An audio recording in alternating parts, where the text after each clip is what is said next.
Bonjour à tous, j'espère que tout le monde va bien. Je vais continuer l'étude catéchisme de Spirago. On était rendu à parler des péchés contre le 7e commandement de Dieu.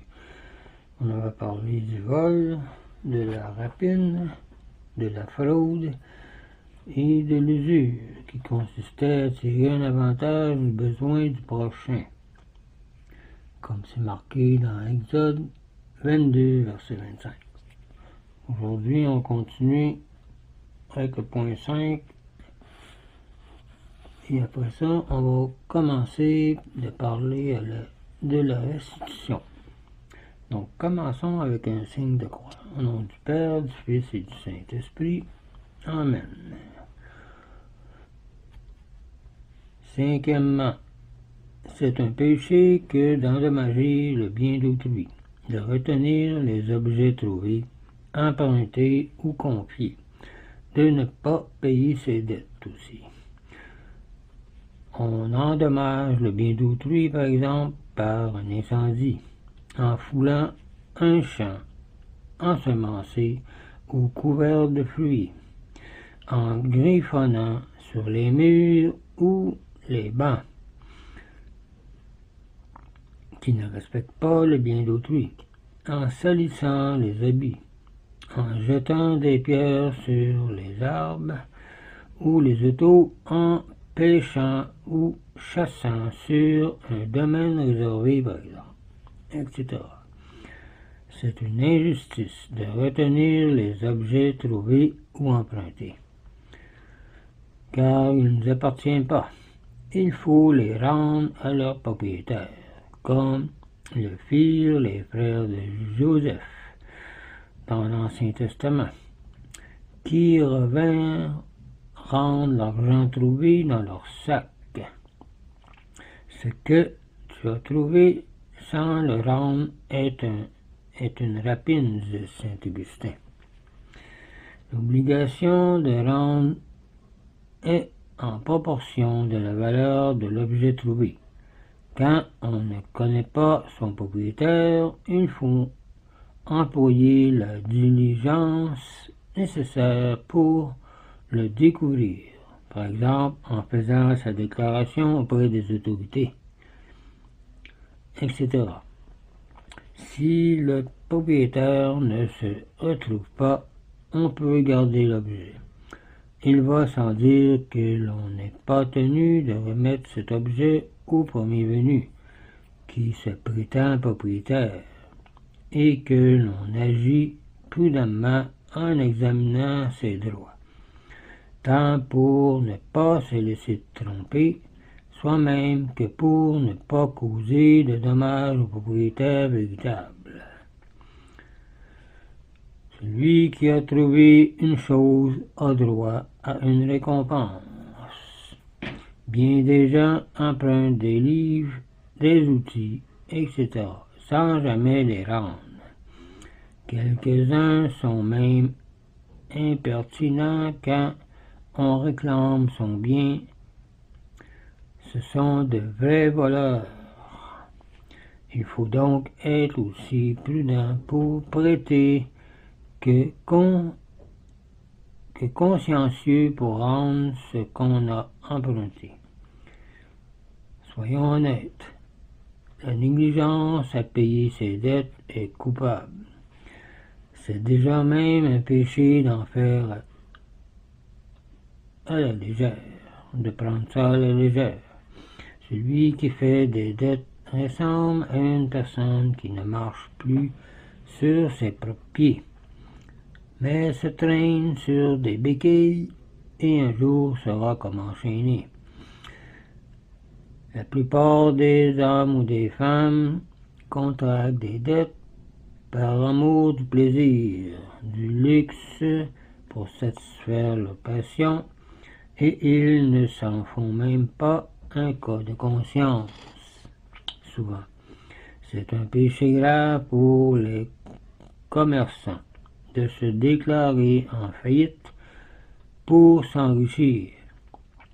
Mais c'est un péché encore plus grave, un péché qui crie vengeance contre Dieu, de refuser le salaire aux artisans, aux personnes ou aux domestiques qui sont obligés de gagner leur pain par le travail à la sueur de son front. C'est à la fois un vol et un meurtre de retenir ces quelques centimes à un artisan, à un pauvre qui y compte pour se procurer les choses nécessaires à son entretien. Le salaire de l'ouvrier ne doit pas rester dans votre maison jusqu'au matin, dit Lévitique 19, verset 13. Il faut le lui donner avant le coucher du soleil, disait Deutéronome 24, verset 15. Et n'être redevable à personne que de la charité ou l'amour. Voir Romains 13, verset 8. Point 2. L'attentat à la propriété d'autrui est aussi un péché grave, quand on enlève au prochain une valeur égale à celle dont il a besoin pour son entretien journalier, eu égard à sa situation sociale. La gravité du péché dépend toujours du dommage causé au prochain, disait saint Thomas d'Aquin, et bien d'autres. Voler quelques sous à un mendiant ou à un artisan, quelques francs qui n'est pas riche, constitue un péché grave. Un vol consécutif de sommes légères devient grave dès que la somme totale devient considérable, à moins qu'il n'y ait entre les vols un intervalle notable. Il faut respecter le bien d'autrui, même tout à fait minime, parce qu'il faut être fidèle même dans les petites choses, pour être fidèle dans les grandes. Voir Luc 16, verset 10 à 31. Je vais vous lire le verset 10. Celui qui est fidèle dans les moindres choses l'est aussi dans les grandes, et celui qui est injuste dans les moindres choses l'est aussi dans les grandes. Et que Dieu châtie sévèrement les péchés les plus légers, et que les fautes légères conduisent peu à peu aux fautes graves, et à la damnation éternelle ou le purgatoire plus longtemps. On commence par les petits larcins et on finit par le vol en grand. Plus d'un criminel a fini sur l'échafaud ou en prison parce qu'il avait débuté par des vols légers qui ont continué et qui ont continué dans de plus gros vols. Parlons maintenant de la restitution. Que faire pour réparer? Premièrement, celui qui a dérobé le bien d'autrui ou lui a fait un tort dans sa propriété est tenu de rendre le bien mal acquis ou de réparer le dommage causé. C'est Lévitique 6, versets 1 à 5. Il n'est pas nécessaire de faire cette restitution par une démarche personnelle auprès de celui qui est lésé. On peut la faire par exemple par un prêtre ou quelqu'un qui connaît ça. Le prêtre est tenu au secret et nous fournira une quittance du paiement effectué, ainsi que les avocats et d'autres personnes compétentes. Le prêtre aussi insistera même auprès de la personne lésée pour qu'elle accepte la restitution et se convertisse un peu.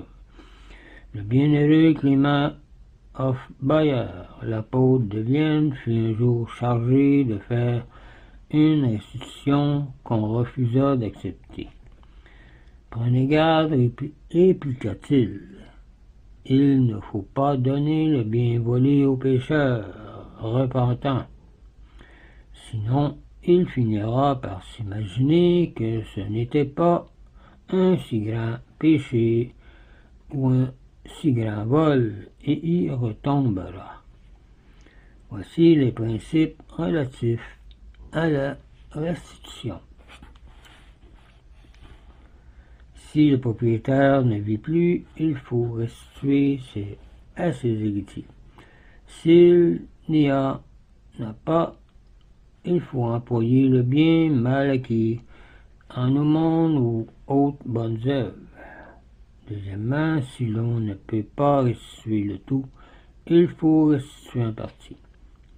Troisièmement, celui qui par pauvreté ou un autre empêchement ne peut pas restituer immédiatement doit au moins être disposé à restituer quand il le pourra.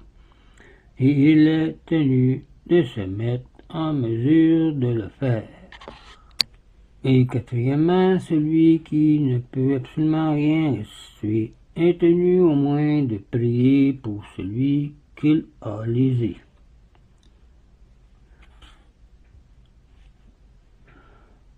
On va arrêter ici pour le moment et la prochaine vidéo, on ira au point 2 qui dit « Même le détenteur de bonne foi est tenu de restituer le bien d'autrui dès qu'il a reconnu son erreur.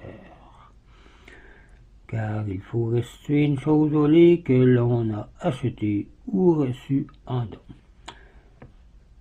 Donc, je vous laisse là-dessus, je vous dis au revoir et union prière.